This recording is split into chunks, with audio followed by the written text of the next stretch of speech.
நமஸ்காரம். ஒரு ஊரில் ஒருத்தரை பார்த்தேன். 4 ஆண்டுகள் கழித்து வேறொரு ஊரில் அதே மனிதரை சந்தித்தேன்.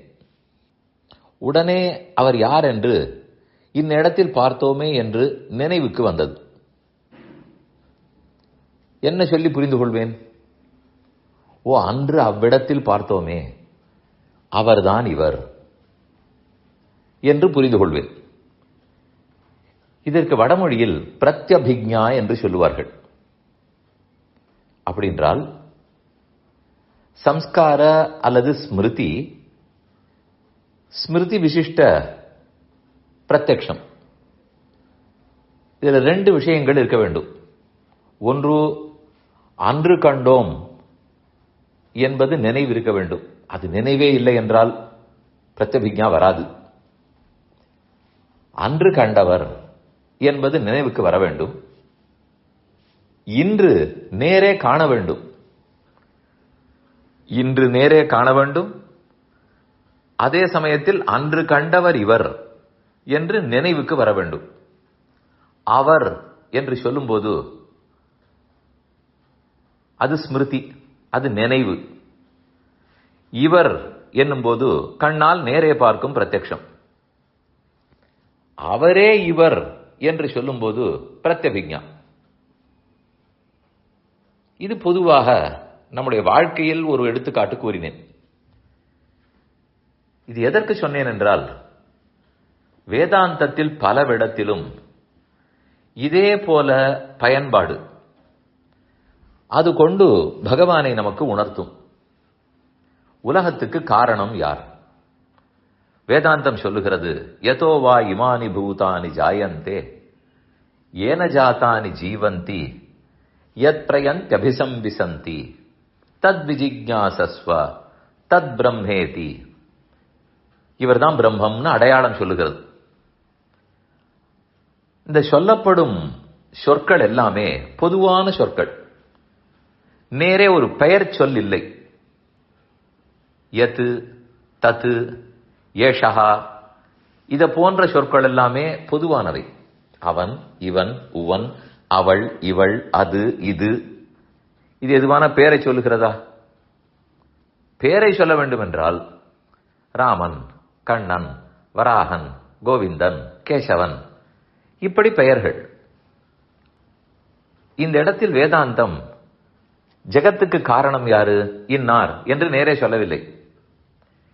முதலில் பொதுவாக எச்சப்தத்தை வைத்து யாரிடத்திலிருந்து உலகமெல்லாம் உருவாகிறதோ, யாரிடத்தில் உருவானவையெல்லாம் லயிக்குமோ, யாராலே உருவானவையெல்லாம் காப்பாற்றப்படுமோ அவர்தான் பிரம்மம். எவராலே, எவரிடத்திலிருந்து, எவரிடம், அதெல்லாம் பொதுவான சொற்கள். பேரே இல்லை. இப்படி முதல்ல எது எது எதுன்னு சொல்லிவிடும். அதுக்கப்புறம் வேறொரு இடத்தில் அவர் யார் தெரியுமோ? ஏஷ சர்வபூதாந்தராத்மா அபஹத பாப்மா திவ்யஹா தேவ ஏகஹா நாராயணஹா. எல்லா ஜீவராசிகளுக்குள்ளும் உறைபவனாய், ஆத்மாவுக்குள்ளே இருப்பவராய், ஆனால் அந்த குற்றம் எதுவுமே வராதவராய், திவ்யனாய், ஒருவனாய் நாராயணன் இருக்கிறான் என்று சொல்லும். அப்ப முன்னால் சொன்னது யதஹா, ஏன என்பதெல்லாம் ஏதோ ஒரு ஊரில் ஒருத்தரை பார்த்தோமே, அதை போல் அப்போதுதான் அறிமுகப்படுத்தப்பட்டோம். இப்ப திருப்ப நாராயணஹான்னு சொல்லுகிறதே, அவரே இவர். யாரிடத்திலிருந்து உலகம் உருவாச்சுதோன்னு சொன்னோமே, யாரால் உருவானவையெல்லாம் காப்பாற்றப்படுமோ என்று, யாரிடத்திலிருந்து, யாரால், யாரிடம் என்று சொன்னதெல்லாம் யாரை குறித்து தெரியுமோ? திவ்யஹா தேவ ஏகஹா நாராயணஹா. அது நாராயண பெருமானை குறித்து என்று அத்தை கொண்டு போய் முடிவு செய்யும். இதைத்தான் காரண வாக்கியங்கள்னு சொல்லுவார்கள்.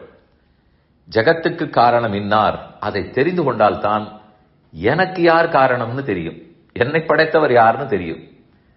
அது தெரிந்தால்தான் அவரை தியானம் பண்ணி முக்தி அடைய முடியும். அதற்காகத்தான் எப்போதும் வேதாந்தம் இந்த பிரத்யபிக்ஞையை பயன்படுத்தும். அன்று ஸ்ரீரங்கத்தில் பார்த்தவர் ஆரோ, அவரார் இன்று இதோ இவரை பார்க்கிறேனே. அன்று என்று சொல்லும் போது அவர், இன்று என்றால் பிரத்யட்சமாக தெரிகிறது. அத போல இந்த இடத்திலையும் பார்த்தால் அந்தந்த பொதுவான சப்தங்களை ஒரு விசேஷமான சொல், நாராயணகாங்கிறது ஒரு விசேஷ பெயர் சொல் தானே, அந்த பொதுவான சொற்களை இந்த பெயர் சொல்லிலே இன்று கொண்டு வந்து கூட்டும். அவர்தான் இவர் என்று நமக்கு அறிமுகப்படுத்தும். இது ஏன் நேரே சொல்லவிடக்கூடாதா என்றால், முதலில் பொதுவான விஷயங்களை சொல்லி நம் புத்தியிலத்தை ஏற்றி அது யார் என்கிற கேள்வி வரும்போது இன்னார் என்று அடையாளம் காட்டி முடிக்கும். இது வேதாந்தத்தின் ஒரு வழிமுறை.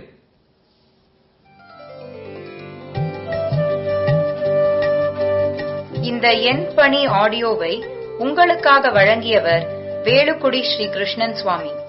இந்த ஆடியோவை தினமும் உங்கள் மொபைலில் பெற கிஞ்சித் என் பணி KINCHITENPANI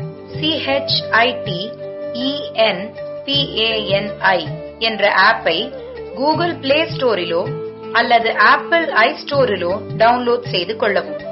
தினம்தோறும் இது போன்ற உபன்யாசங்களை கேட்டு மகிழவும்.